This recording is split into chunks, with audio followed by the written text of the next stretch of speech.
যখন মুড়ো তুলতে এসেছিলাম তখন দেখেছিলাম ফুলিদের জমিতে কত মটরশুঁটি শাক হয়েছে। আজকে সব মটরশুঁটি শাক চেপে নিয়ে যাব। আশেপাশে কেউ নেই তো? না নেই, আমি আস্তে আস্তে বসে শাকগুলো পটপট করে তুলে ফেলি। তৃপ্তি, তুই আমার জমি থেকে শাক চোর করছিস? তোর এত বড় আসপাদা, বেরা বেরা বলছি। ওগুলো আমি তোমাদের জমি থেকে মটরশুঁটি শাক চুরি করতে আসিনি, আমি শুধু ঘাসগুলো পরিষ্কার করে দিতে এসেছিলাম। তুই আগে বেরা, তারপর তোর কথা শুনবো। বেরা। তোমাকে আর খাটনি করতে হবে না, আমি নিজেই বের হয়ে যাচ্ছে।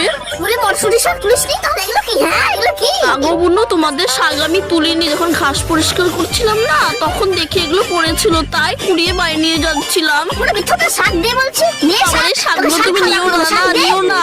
মেয়েটা এত শয়তান, আমি এত কষ্ট করে শাকগুলো তুললাম আর সব শাক নিয়ে চলে গেল।